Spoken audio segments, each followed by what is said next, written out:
이번 영상은 저번 알리오 올리오에 이어서 흑백 요리사에 나온 이영숙 셰프님의 미소곰탕입니다. 한식 대첩 2의 우승자이기도 하시기에 더 궁금한 음식입니다.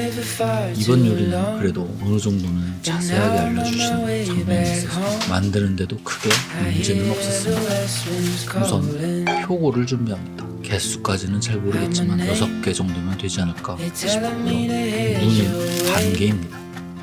깨끗이 씻은 무를 적당한 크기로 잘라서 냄비에 넣고, 표고는 겉면을 키친타올로 닦고 넣었습니다. 다시마가 이렇게 조각조각 나는 제품인데 이것도 겉면만 대충 닦고 냄비에 넣어줄게요. 대충 한 줌 쥐어서 썼는데 무게 붙이면 10g 정도입니다.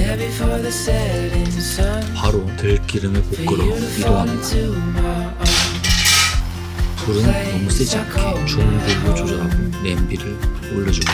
그리고 들기름을 두세 바퀴 돌고 달달 볶기 시작합니다.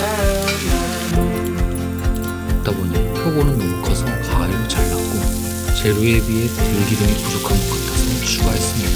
재료가 적당히 기름을 먹고 표고가 살짝 말랑해지도록 볶고 나면 물을 넣어줘야 하는데 이영숙 셰프님은 4리터 정도를 넣어줬더라고요. 저는 그렇게 많은 양을 처리를 못할 것 같기도 하고 육수가 잘 우러나지 않을 것 같기도 해서 2.5리터 정도는 넣어줬습니다.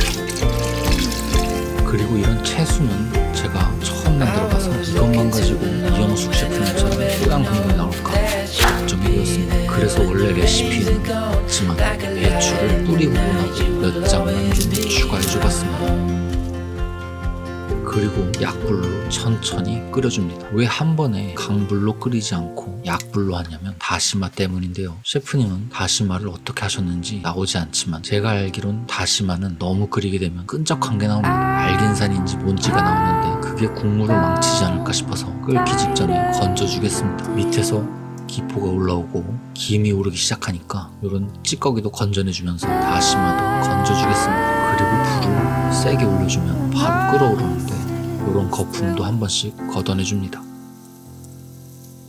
이제 막 끓기 시작하는데 색깔이 나오기 시작하네요. 아직 멀었으니까 뚜껑을 닫고 10분 간격으로 확인해 주겠습니다.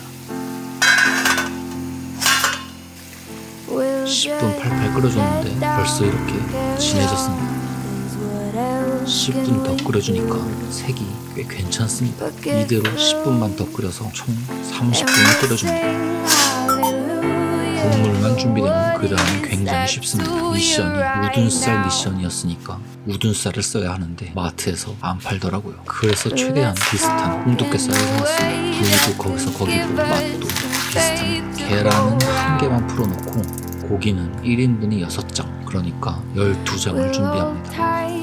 앞뒤로 핏물만 키친타올로 두드려서 닦아줬습니다. 그리고 소금과 후추 간을 해준 다음 밀가루를 위에 살살 뿌려줍니다. 미나리는 잘 씻어서 고기보단 조금 길게 썰어놔줍니다. 그리고 조금씩 줄기와 잎을 섞어서 밀가루 뿌린 부분이 바깥으로 가도록 돌돌 말아줬습니다.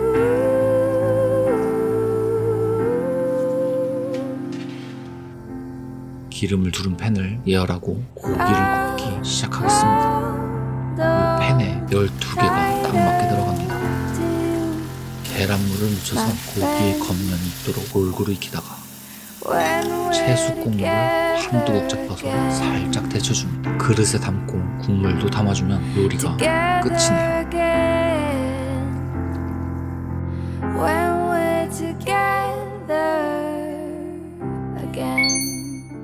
무의 시원한 맛과 표고향이 진하고 감칠맛도 좋습니다. 소금이나 후추 같은 간을 일부러 전혀 하지 않았는데 깔끔하면서도 향긋한 채소 국물의 맛이 일품입니다. 고기로 감싼 미나리 향도 너무 좋고 살짝 간한 고기도 굉장히 맛있네요. 이게 생각보다 어렵지가 않아서 다들 따라해보시기 괜찮으실 겁니다. 국물이 좀 남았는데 이건 체에 걸러서 얼려 두었다가